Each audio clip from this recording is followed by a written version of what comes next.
Hello friends, welcome to my YouTube channel. आज हम करेंगे चैप्टर 1 की एक्सरसाइज 1.2 का क्वेश्चन नंबर 1। क्वेश्चन नंबर 1 क्या है कि prove that root 5 is irrational. हमें प्रूफ करना है कि root 5 is irrational. Root 5 irrational है। ऐसे क्वेश्चंस में हम उल्टा लेके चलते हैं। हम एज्यूम कर लेंगे कि रूट 5 रैशनल है। Let us assume contrary root 5 is rational. Rational assume कर लेंगे हम रूट 5 को। अगर रूट 5 को हम रैशनल एज्यूम कर लेंगे तो इट मीन्स हम इसे पी बाय क्यू की फॉर्म में लिख सकते हैं। पी बाय क्यू की फॉर्म में लिख सकते हैं तो पी बाय क्यू में कोई फैक्टर कॉमन होगा। जैसे कि मान लिया कि उसमें 2 फैक्टर कॉमन है। 2 फैक्टर कॉमन है तो 2 से 2 कट जाएगा। 2 से 2 कट जाएगा तो इसकी सिंपलेस्ट फॉर्म आ जाएगी A by B. A by B P by Q की सिंपलेस्ट फॉर्म है। यानी कि ए बाय बी में 1 के अलावा कोई भी फैक्टर कॉमन नहीं होगा। 1 के अलावा कोई भी फैक्टर कॉमन नहीं होगा तो इट मीन्स ए और बी को प्राइम है। तो हम यहाँ पे लिख सकते हैं रूट 5 को ए बाय बी के इक्वल। और हमें मेंशन भी करना पड़ेगा where a and b are को प्राइम।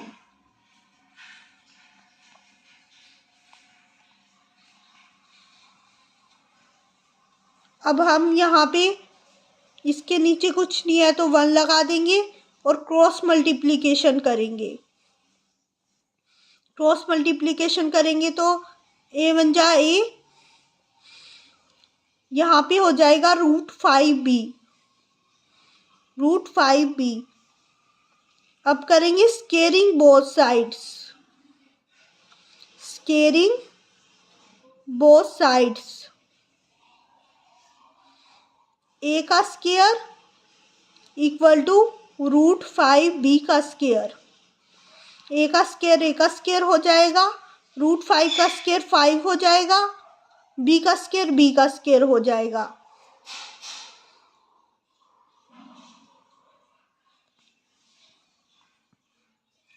तो इस तरह से देखिए, अब ए स्केयर इक्वल टू आ गया 5b स्केयर के।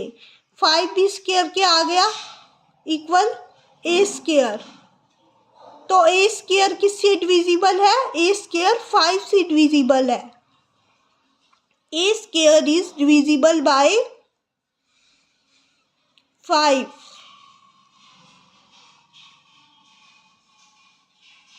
Therefore, A is also divisible by 5। हम थ्योरम 1.2 में सीख के आए हैं कि अगर कोई नंबर का स्केयर किसी नंबर से डिविजिबल होता है तो वो नंबर भी ऑल्सो उस नंबर से डिविजिबल होता है।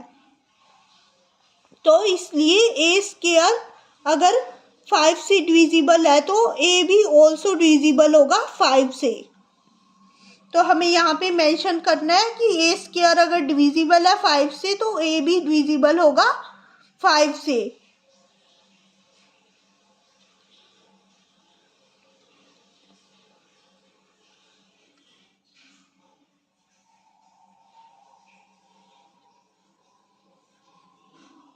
अगर ए 5 से डिविजिबल है तो इट मीन्स 5a का कोई फैक्टर होगा। तो हम इसको इस तरह से लिख सकते हैं a equal to 5c where c is an integer. c जहाँ पे क्या होगा? इंटीजर होगा। हमें मेंशन करना है कि c यहाँ पे एक इंटीजर होगा। अब a इक्वल टू 5c आ गया। अब इस a की वैल्यू को हम putting value of a in equation, जो हमारी ऊपर इक्वेशन आई थी a equal to root 5b, इसमें पुट करेंगे। a equal to root 5b। तो यहाँ पे a की जगह हम लिख सकते हैं 5c, क्योंकि a 5c की इक्वल है, इक्वल टू रूट 5b। अब स्केयरिंग बोथ साइड्स करेंगे। स्केयरिंग बोथ साइड्स 5c का square equal to 5 root 5b का स्क्वायर।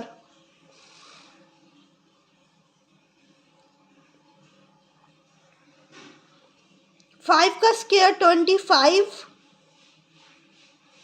c का स्क्वायर रूट 5 का स्क्वायर 5, b का स्क्वायर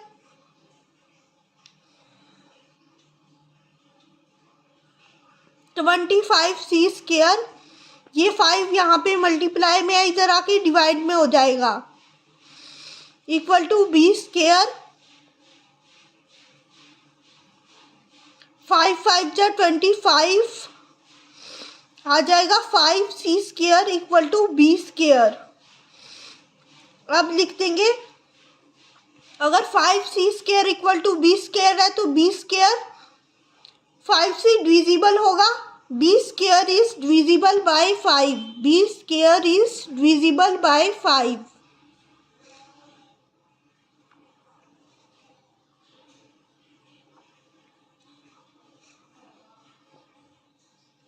देयरफॉर थ्योरम 1.2 में हमने सीखा है कि अगर किसी नंबर का स्क्वायर किसी नंबर से डिविजिबल होता है तो वो नंबर खुद भी उस नंबर से डिविजिबल होगा। तो इसलिए b भी also divisible by 5, b is also divisible by 5।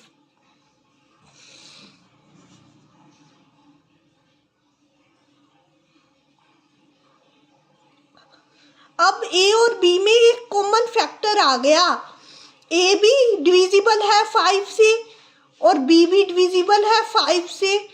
It means a और b हमारे कोप्राइम नहीं है, क्योंकि कोप्राइम का मतलब होता है कि a और b में 1 के अलावा कोई भी कॉमन फैक्टर नहीं है। लेकिन यहाँ पे तो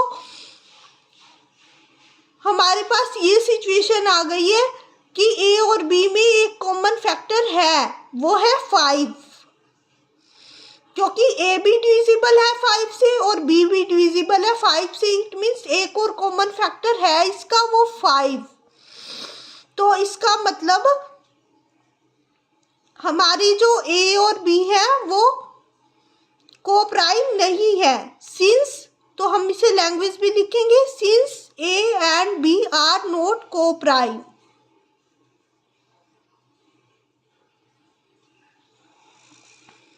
Therefore, A and B are not co-prime।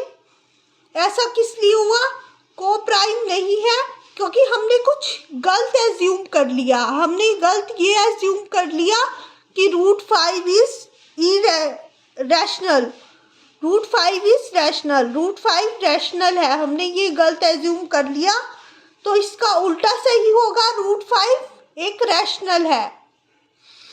तो इसलिए लिखेंगे therefore our assumption was wrong. हमारी अजम्पशन है जो वो रॉन्ग है।